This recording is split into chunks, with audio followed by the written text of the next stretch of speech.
que estamos recebendo aqui a professora Jaqueline Moll, estamos recebendo também a secretária de Educação do município de Jeremoabo, Alessandra Teixeira, né? Fala só um pouquinho aqui, porque não dá para falar o currículo dela todo, porque tem tanta coisa que vai tomar o programa todinho aqui.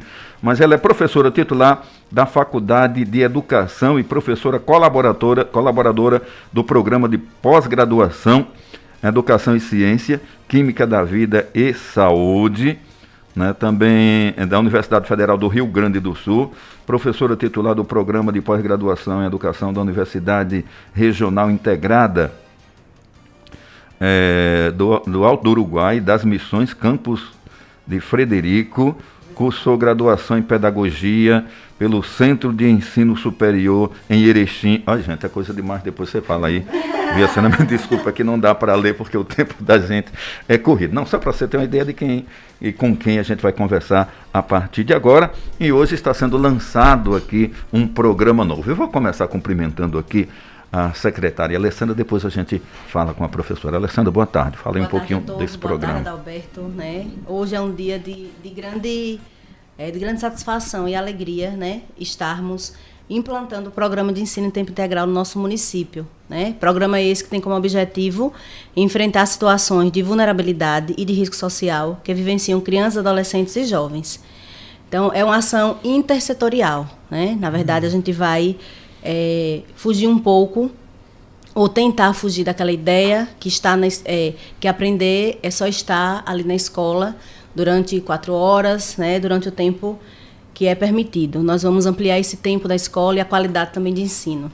E nós hoje aqui trouxemos a nossa referência nacional em educação integral, a nossa professora aqui, Jaqueline Moll, né, uma pessoa que já passou por anos no Ministério de Educação, contribuindo para o nosso país.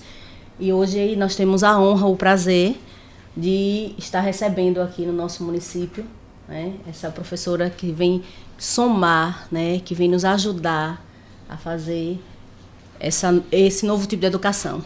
Professora, boa tarde, prazer recebê-la aqui no nosso programa. Boa tarde, prazer em estar em Jeremoabo, não conhecia a cidade, tive a oportunidade de conhecer muitos lugares do Brasil, né, nos 9 anos de Ministério da Educação, e a alegria imensa de que na terra de Anísio Teixeira, a Bahia, estejam florescendo várias vertentes da educação integral, dessa escola que o Brasil nunca deu para os brasileiros e que tem que construir. Como é que funciona a escola integral na prática? Ou tem funcionado em alguns locais onde a experiência já está em voga? Vamos dizer assim, tem funcionado há décadas em alguns lugares, né? O Anísio começa com essa experiência lá em Salvador, depois no Rio de Janeiro, depois no Distrito Federal. Darcy Ribeiro com Brizola no Rio de Janeiro também fazem uma experiência. E agora, depois, ao longo dos governos Lula e Dilma, tivemos o programa Mais Educação. E agora se retoma no âmbito dos municípios, né? Como é que funciona? Primeiro que é uma escola que desnaturaliza esta ideia do tempo curto. Nenhum lugar sério do mundo dá 4 horas por dia de educação para o seu povo, para suas crianças, para os seus jovens, né? Então se desnaturaliza. É uma escola que alarga o tempo, mas também é uma escola que conversa com a vida. Ninguém quer mais tempo na escola para as crianças ficarem mais tempo copiando do quadro, desenvolvendo uma atitude passiva que depois, no campo da vida social, se reflete como alienação, né? Como, enfim, a gente tem tantas situações que poderiam ilustrar isso. Então, se modifica o modo como esse tempo escolar é trabalhado. A aproximação dos campos da ciência, que estão nas disciplinas escolares, com os temas do mundo da vida. Né? Aquilo que o Paulo Freire chamou de leitura do mundo, que precede, né, e nós acrescentamos, sucede a leitura da palavra. Então, essa escola funciona assim. Mais tempo das crianças, mais tempo formativo, não necessariamente só dentro da escola, porque é preciso que a escola baixe os muros, encontre o seu entorno, encontre a praça, encontre a Câmara de Vereadores, encontre o comércio local. É preciso que se desenvolvam ações intersetoriais, e essa é uma aprendizagem contemporânea, essa sim é dos últimos tempos, né? As secretarias de educação, os temas, né? Aqui educação e cultura estão juntos, mas os temas da educação, da cultura, da saúde, dos esportes, tenham convergência para o currículo escolar, digamos, né? Então, essa escola funciona ampliando o tempo de permanência das crianças, dos adolescentes, em atividades formativas. Sempre sob a responsabilidade da escola, mas buscando outras combinações possíveis, né? Lendo aquilo que de melhor o território tem para oferecer para as novas gerações. É aquilo que se fala muito na linguagem universitária, né, da contextualização, né, porque cada um, no Rio Grande do Sul nós temos um mundo diferente do nosso, né, e antigamente a educação era projetada de lá de cima para baixo e não funcionou, né, não funcionou. Nessa nova escola que está sendo proposta, né, há a possibilidade de que isso vingue de fato. Isso, o local, o universal e o local. Quer dizer, é preciso equilibrar na formação dos estudantes. Aliás, eu acho que a palavra equilíbrio é uma palavra importante para essa proposta de educação integral. Tanto o equilíbrio na perspectiva de atividades cognitivas, físicas, estéticas, né, em diferentes áreas, como esse equilíbrio daquilo que é o saber acumulado pela humanidade. Os alunos têm direito de saber que existiu uma civilização egípcia. Ah, mas é longe? Não, é uma referência importante. Mas eles têm direito de saber como é que Jeremoabo se tornou um município. Quem povoou aqui? Que relações de trabalho se estabeleceram aqui? Como é que a escravidão, né, 380 anos de escravidão nesse país teve, como é que isso foi aqui? Né? Até para poder ler o presente, até para poder entender os problemas do presente. Então, como é que a gente equilibra?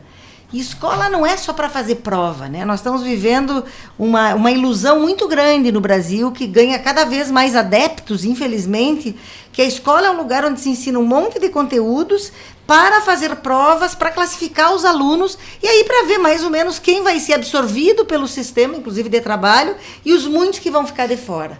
Nós temos que construir no Brasil a escola básica, a escola que vai preparar, inclusive, as pessoas para o exercício da cidadania. E não vai preparar pelo discurso, mas vai preparar por se tornar uma comunidade de convivência, em que a gente toma decisões junto, em que a gente analisa os problemas que a gente tem. Quer dizer, terminou, vou dar um exemplo bem prático. Terminou o recreio. O pátio fica super cheio de papéis e sujo. Isso não é simplesmente ter mais pessoas para limpar a escola, embora tenha que ter funcionários. É preciso trazer esse problema para todos os estudantes, inclusive retomar a prática de assembleias escolares. Se juntar, bom, olhem, vamos avaliar o que está acontecendo aqui, né? Por que isso acontece? Como é que cada um age para que no coletivo a gente tenha outro resultado? Se nós não fizermos isso, nós não vamos construir a sociedade decente e digna que nós queremos para esse país. Professor, onde essa escola, esse modelo já está funcionando? Qual a avaliação que a senhora faz em termos de resultado? No Brasil, as políticas educacionais elas são muito descontinuadas. Então, assim, a única continuidade que as políticas educacionais brasileiras têm é a descontinuidade. Então, é difícil ter uma avaliação de médio e longo prazo. Nós temos uma avaliação do período em que nós implementamos o Programa Mais Educação. O Programa Mais Educação foi uma estratégia do governo federal, uma das estratégias do PDE, do Plano de Desenvolvimento da Educação, de 2007, e entre 2007 e 2016 nós conseguimos chegar a 60 mil escolas e mais de 7 milhões de estudantes. E impactamos a permanência deles na escola, a articulação, e tem dados de muitas pesquisas, inclusive teses de mestrado, doutorado, muitas escritas por todo esse país, né? Impactamos a aprendizagem especificamente, né? Alguns estão muito preocupados, e a gente tem que se preocupar, porque os meninos têm que aprender a ler e escrever, né? E têm que aprender a lidar com a língua portuguesa, interpretar texto e resolver problemas matemáticos. Conseguimos impactar. Impactamos, não sei se falei, mas essa exclusão que vai se dando por algo que se naturaliza, que é a evasão. Então, quando tu vai construindo, esta escola constrói sentido de estar. Os meninos e meninas vão se implicando em projetos. As escolas têm que ter horta, as escolas têm que ter jardim, as escolas têm que ter os alunos organizados em pequenos grupos para colaborar, inclusive, na sua macro-organização, né? E isso vai mudando o perfil. Essa experiência toda foi interrompida, infelizmente, em 2016, se descontinua por um programa que era um programa de reforço escolar, como se a gente pudesse só reforçar as disciplinas escolares. Como se o processo de educação fosse só das habilidades cognitivas, digamos assim. Isso é fundamental. Só que é preciso construir gente. E nós sabemos que num país de gente feita facão, como no Brasil, num país em que a violência imperou na mediação das relações sociais, é preciso construir a palavra, a capacidade de estar junto, de conviver, né? E é isso que a gente quer, e é isso que a educação integral consegue produzir. Agora, Alessandra, esse projeto inicialmente vai funcionar em quais escolas? Vão ser contempladas 10 escolas, né? Porque nós estamos, né, no processo realmente de início. Aqui na sede, o Colégio Evaristo, né? A Escola Monsenhor, a Escola João Paulo II. Nós estamos contra-atacando, na verdade, a área de vulnerabilidade social, né? E também, assim, é um colégio que hoje tem pouco aluno. Tem menos de 500 alunos, ou, salvo engano, 500 e alguma coisa. Então, aí a gente tem espaço, né? A gente tem muitos jovens e a gente precisa realmente atacar o inimigo, né? Que é, no caso, a vulnerabilidade social. É uma experiência nova para alunos, né? Essa questão de conviver o dia todo. Isso não abusa? Como é que funciona isso? Não cansa o aluno? Até vou te contar que quando no Ministério da Educação eu trabalhava nessa direção, o meu filho, que hoje faz jornalismo lá em Porto Alegre, lá na PUC, dizia: mãe, como é que tu quer escola de dia inteiro? A gente não aguenta nenhum turno.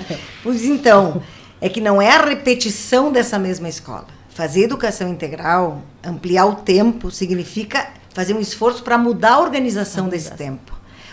Mudar esta proposta, né? Lá nos anos 20 já se falava da pedagogia de projetos. E nós temos uma escola que o Anísio Teixeira chamou de arcaica. Nós seguimos com a escola arcaica. Essa coisa de completar exercício de livro, de decorar coisas e achar que isso é educação. Não, isso é um instrucionismo que não nos leva a lugar nenhum. Mas eu quero tocar numa questão que a secretária trouxe, que é começar pelas escolas que estão em situação, em bairros de maior vulnerabilidade social. A gente tem que aspirar à superação do dualismo que caracteriza a educação brasileira. O que é isso? Os filhos das classes médias e altas sempre tiveram uma educação na perspectiva da integralidade do tempo. 4 horas de escola, depois continua, depois faz aula de inglês, faz oficina de judô, vai fazer dança, faz sempre várias atividades, além das viagens que a família proporciona, das leituras que a família faz, etc., né? Por toda a condição social. Nós precisamos agora impactar as classes populares, porque nós temos que construir a escola comum para a população. Todo mundo tem que ter direito, aliás, a nossa Constituição fala, né? De igualdade de condições de acesso e permanência. E o Brasil nunca construiu isso. Nós temos sempre arremedos para as classes populares. Nós só seremos um país grande, uma nação efetivamente, quando todos, independente de berço e sobrenome, tiverem uma escola com as condições de funcionamento. Quando a gente fala de educação integral, a gente comete uma redundância, porque a educação teria que ser integral. Que a gente tem uma fatia da educação. A gente chama de... O que a gente tem é instrução. É um processo de instrucionismo, né? Em que os alunos vão, inclusive, na escola aprender a competir com os outros. Por isso que a pergunta de fundo é essa: que sociedade a gente quer? Se a gente quer uma sociedade mais equilibrada, em que as pessoas possam caminhar com as próprias pernas, eu vou dizer o que dizia o Mário Quintana, vou trazer a palavra do Mário Quintana, nosso grande poeta do Rio Grande do Sul. Democracia é dar a todos o mesmo ponto de partida. Cada um, ponto de chegada, vai depender de cada um, claro. Tem um esforço pessoal, tem um esforço da família, mas tem que ter uma base. E essa base é o Estado que tem que dar, né, no âmbito do município. Tem muito que caminhar, mas o Brasil tem muito acúmulo de experiências pontuais, sempre interrompidas pelos ciclos, né, que se cortam, né, na construção de políticas educacionais e sociais. Muito bem, dona Alessandra. Então, essas escolas vão funcionar a partir de quando? Isso, nós estamos... a professora veio para cá hoje para a gente dar início ao projeto. A gente vai sentar, né, com a equipe técnica, né, nós já estamos fazendo um estudo já há um tempo, né, por isso que estamos começando a colocar em prática a partir de hoje, né. E nós, assim, né, nós queremos para já. As experiências elas já vão estar já dentro da escola. Hoje a professora já vai fazer assim, a visita técnica junto com a equipe nessas escolas aqui da sede, né? E da zona rural ela vai estar aqui até amanhã, Hoje também nós temos uma agenda às 18h30 lá no Espaço Festicia com grupo gestores e alguns professores também das escolas, né, para a gente começar para a gente dar início, né, na verdade, por esse viés, né, do estudo e da implementação mesmo de forma prática.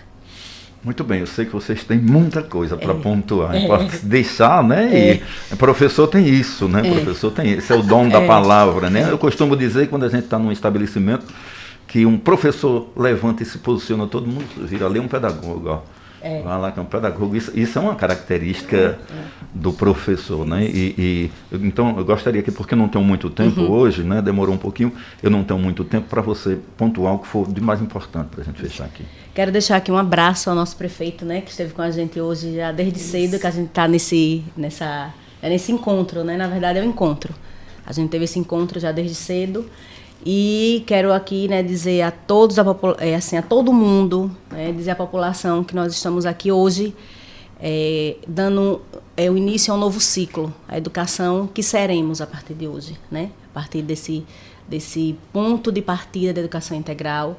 E se der certo, que vai dar certo, né, com fé em Deus, a gente vai ampliar dessas 10 escolas para muito mais, que nós temos hoje 58 escolas. Abrimos 5 escolas já esse ano. Certo? Muito bem, muito obrigada. Muito obrigado pelo espaço, muito obrigado mesmo. Né? Professora, foi um prazer conhecer, né? Muito obrigado conhecê-la. Venha outras vezes passar por aqui, venha visitar a gente. A professora, como tem justiça, né? A professora Jaqueline Mol, não deu tempo, gente. Eu disse, não estava brincando, quando eu falei do currículo dela, é muita coisa, currículo internacional e tal. Tem muita coisa. Não deu para a gente falar o tempo, mas de antemão. Muito obrigada. Quero agradecer. Muito obrigada, muito bem recebida. E a educação tem que ser um horizonte permanente das cidades. Fora isso, é a barbárie. Então, é preciso que a gente invista com seriedade. Não pode ser só de discurso eleitoral. Tem que cobrar dos governantes. Eu acho que Jeremoabo está se fazendo um esforço que vale a pena acompanhar. Estou aqui, muito obrigada. Obrigado a vocês. Agora...